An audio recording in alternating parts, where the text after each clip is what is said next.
Конечно, владата и ЗЕЛС седнаа на заедничка маса, откако најголемиот дел од општините побараа средба со владата за санирање на дел од долговите, како резултат на енергетската и економска криза.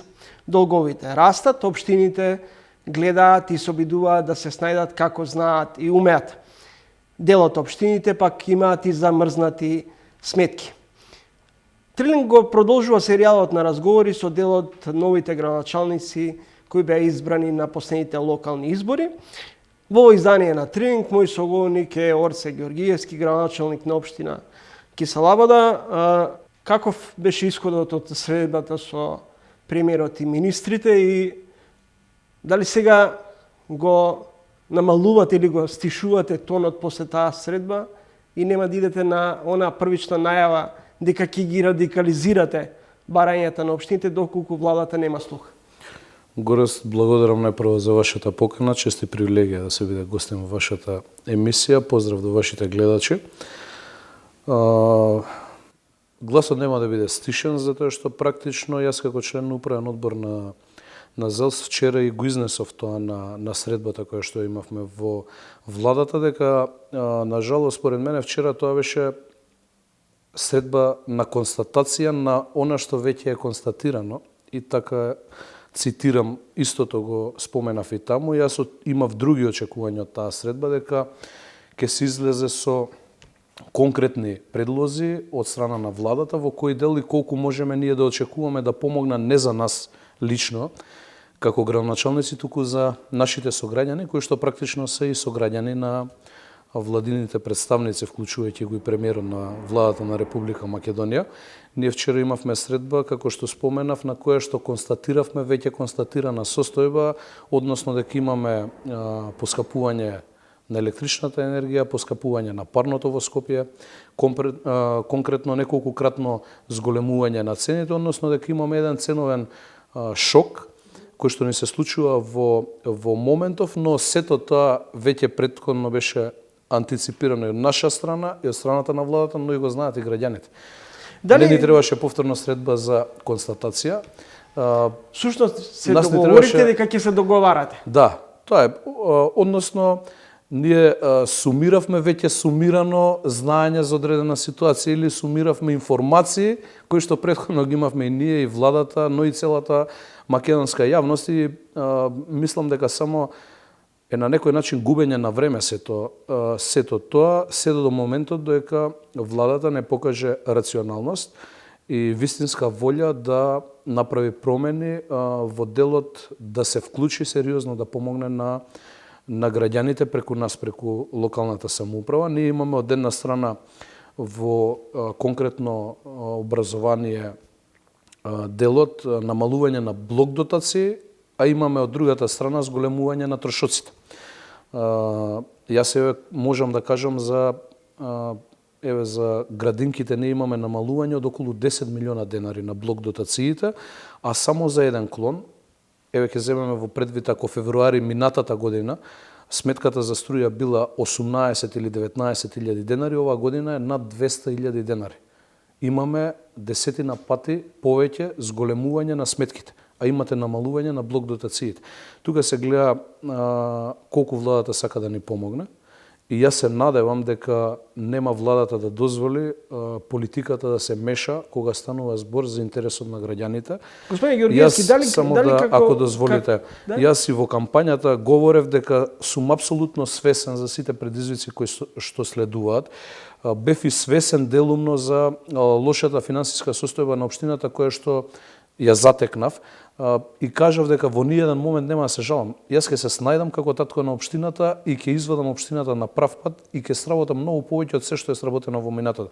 И треба сите да работиме во функција. Колку се точни информациите дека на средбата во владата еден од градоначалниците предложил доколку немате слух за нашите барања, еве ние ќе ги вратиме ингеренциите да бидат во рамките на централната власт. Па мислам дека имаше таква дискусија. Еден од колегите исто во контекст на овој дел кога спомена дека имаме сериозни потешкоти. Ја не би навлегувал во детали, но имаше таква Дискусија што сметам дека и од една страна и не е лоша дискусија од негова страна, земајќи во предвид дека ние не може само да бидеме оние кои што ќе го спроведуваат процесот на прераспределба на средства, а од друга страна разликата која што владата не сака да ја покрие во дополнителните трошоци, да треба да не заглавува нас како локални самоуправи. Но сметам исто така дека не е и така лош предлог и дури дека може би представува некоја вака интересна опција на која што ние ќе треба како ЗЕЛС да размислуваме. Дали како член на потесното раководство на ЗЕЛС и како градоначалник на Кисела Вода ги оправдувате ставовите на дел од директорите на јавните предпријатија кои се закануваат дека нема да го чистат сметот, нема да ќе гасат осветлување, улично осветлување? Јас немам јавно предпријатие, но имаме општини кои што вчера изнесоа на состанокот сериозни проблеми кои што ги имаат во однос на покачувањето на сметките, на ценовните шокови кои што се случуваат во моментот и со кои што истите се соочуваат. Тие практично треба да платат, еве еден пример ќе го земам во предвид, тие треба да платат 9 милиони хипотетички сметка за струја, 10 милиони им се платите, а приходот на предпријатието е 8 милиони. Кажете ми, вие да бидете директор, како ќе го изменаџирате целиот процес? Постојано се обидувате да ја префалите вината кај владата. До кога локалните власти ќе бидат доенчиња на централната власт? Додека не се спроведе децентрализација како што треба, тоа е прво. Второ, јас нема да дозволам во услови кога макотрпно јас, мојот тим, целата администрација се бориме да од ништо направиме нешто, да некој декларативно излегува на пресконференција и да кажува дека тој помага и менаџира во целиот процес. Каква е моменталната... Јас во ниеден случај не сум кажал дека сум зависен само од владата и дека ако владата не ми даде помош, јас и општината наша ќе пропаднеме. Јас нема тоа да го дозволам по ниедна цена. Јас се соочив со долг од 3 милиона евра на ништо не сработено изминатите 4 години во Кисела Вода. Ништо, апсолутно тврдам, не сработено. Општината влезе во диоптријата на јавноста во однос на и критиките за локацијата Расадник. До кога Расадник ќе биде расадник на корупција и толерирање на корупција, криминал, урбана мафија? Јас мислам дека зададовме сериозен удар како нова локална власт и раководство во Кисела Вода, со што сум се соочил изминатиот период, јас, луѓето, моите блиски соработници, околу притисоци, закани, уцени од поединци кои што се наоѓаат се на некој начин загрозени во целиот процес, а биле соучесници во минатото на креирањето на тој монструозен план кој што сакаа да го донесат во Расадник, а тоа е планот со не 100 како што јас велев и во предизборието, туку точно 99 висококатници таму. Првиот удар ние го зададовме што на начин што сите детални урбанистички планови и јавно ги направивме да бидат достапни до граѓаните. Повторно ги ставаме на јавни анкети за да можат граѓаните истите да ги креираат. Тоа важи и за ДУП-от за Расадник, но важи и за сите детални урбанистички планови. Ако во минатото праксата во Кисела Вода била, јас не велам минато 4 години, велам минатото генерално, да детални урбанистички планови се креираат од канцеларија помеѓу неколку луѓе во кои што удел значителен имаат тие кои што треба од тоа да профитираат, сега деталните урбанистички планови не ги креира градоначалникот, туку ги креираат граѓаните. Формиравме 24 члено партиципативно тело, во кое што има сериозни експерти во истото, од делот на урбанизмот, има граѓани од сите политички провиниенции, не е тоа партиско тело, и таму единствен кој што не е член сум јас. Финишира постапката за објавување на меѓународен конкурс за идејно решение за Расадник, нешто што во Република Македонија се нема случено од после земјотресот, или да бидам прецизен 50 на години. И тоа е вака сериозен скок во према транспарентноста, независноста и скок во демократијата што не било пракса во минатото. Не само во Кисела Вода, туку и во цела Република Македонија. Јас и во перспектива како татко на општината планирам носењето на детални урбанистички планови да биде по ваков терк. затоа што на овој начин се исклучува можноста урбана мафија да учествува во процесот, да го креира процесот и градоначалникот со неколкумина да цртаат детални урбанистички планови. Господине Георгиевски, општина Киселабода важи за општина која многу често е мета на критики за едно од најзагадените општини. Тука ви е Охис, депонијата ви е тука, Усје. Се почитуваат ли еколошките стандарди? Јас, Гораст, во ниеден случај нема да бидам оној кој што ќе створи лажни очекувања кај јавноста и кај моите сограѓани, односно да бидам попрецизен народски кажано да ги излажа. Замислете, ние изчистивме депонии кои што над 30 години не беа ни таргетирани од страна на локалните власти, а камоли изчистени.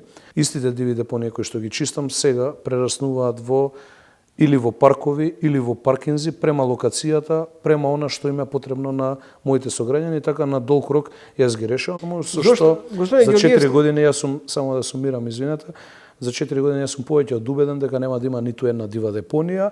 Сега имам одреден отпор кај поединци кои што во минатото беа толерирани да прават депонии и практично секоја локација која што они сметаат дека треба да биде претворена во депонија да ја претварат. Тоа е начинот на кој што јас мнозинството во Кисела вода ќе го заштитам и тука нема толеранција за никого и веќе имаме изречено неколку сериозни казни и така ќе продолжиме и во перспектива. Господине Георгиевски, се чини дека еден од условите за да се биде градоначалник е дали и да се вдомуваат партиски кадри. Секој човек има апсолутно право да формира свој тим. Јас излегов на критиките од страна на опозицијата. Видете, во моментот во Кисела вода, јас ви споменав, се гради подземна инфраструктура и надземна инфраструктура колку што еве не за 4, за 8 години некој не изградил на нас. Моите опоненти се во сериозен шок.